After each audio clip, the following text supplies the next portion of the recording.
Chers abonnés, bienvenue sur Histoire du Griot.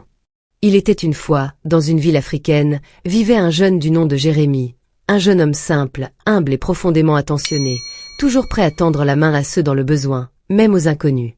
Depuis son plus jeune âge, il a appris que la bienveillance était la clé de toute relation humaine.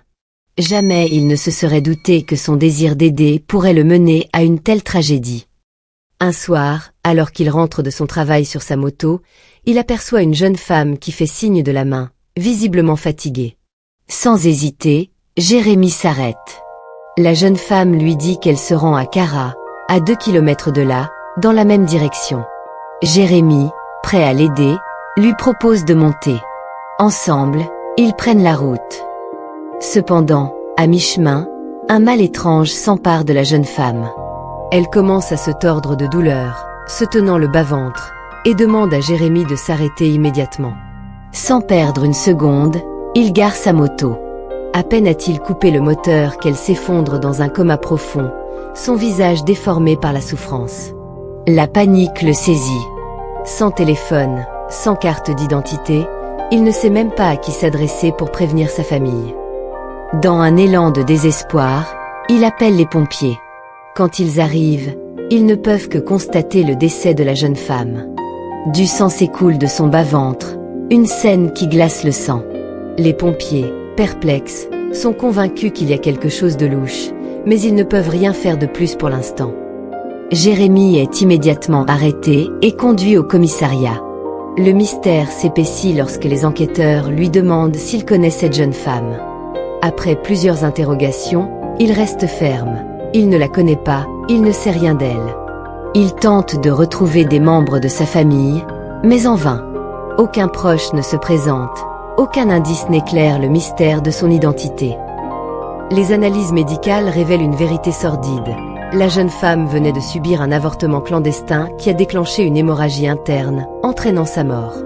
Jérémie, désormais lié à cette tragédie, se retrouve dans une spirale infernale, emprisonné comme le principal suspect, accusé d'avoir orchestré cet avortement. La situation devient de plus en plus confuse. Qui est réellement cette jeune femme? Pourquoi n'a-t-elle pas de famille qui vienne la réclamer? Jérémie est poussé à bout, mais il persiste à clamer son innocence. À ce moment, il se souvient de quelque chose qu'elle lui avait dit avant qu'il ne l'aide. « Je ne veux pas qu'on me trouve ». Ces mots résonnent dans sa tête, mais il n'a pas le temps de les analyser. Était-ce un avertissement? Une confession? Il n'en sait rien, mais il hante désormais ses pensées. En prison, Jérémie sombre dans la solitude et le doute. La culpabilité, bien qu'injustifiée, le ronge.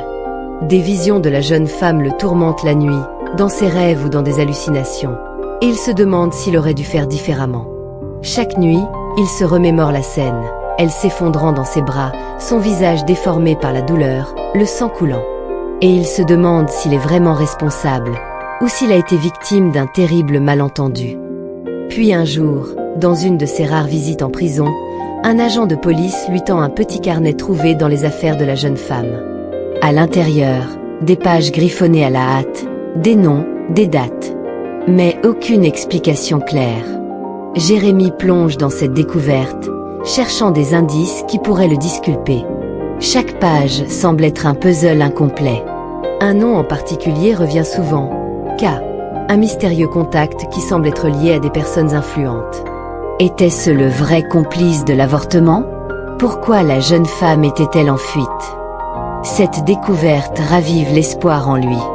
Il décide de se battre, de découvrir la vérité, mais le temps presse. Le système judiciaire est contre lui. Et l'injustice semble s'installer comme une vérité indiscutable. Il passe des semaines, des mois, des années derrière les barreaux et à chaque nouveau rebondissement, il se rend compte que sa vie pourrait ne jamais redevenir normale. Mais l'espoir, fragile et ténu, reste vivant dans son cœur. L'histoire de Jérémie est celle d'une tragédie de la gentillesse mal interprétée. Cela nous rappelle qu'aucun acte de bonté n'est exempt de risques, que les intentions pures peuvent parfois nous mener sur des chemins sombres. Au-delà de la gentillesse, c'est la prudence qui devient essentielle. La vie de Jérémie en prison, hantée par le visage de la jeune femme qu'il a voulu aider, nous laisse avec une réflexion amère. Dans ce monde, même les plus purs peuvent être brisés par la malchance et la méprise. Donnez vos avis en commentaire. Lâchez un pouce bleu et activez la cloche de notification pour ne rien manquer des histoires fascinantes du griot.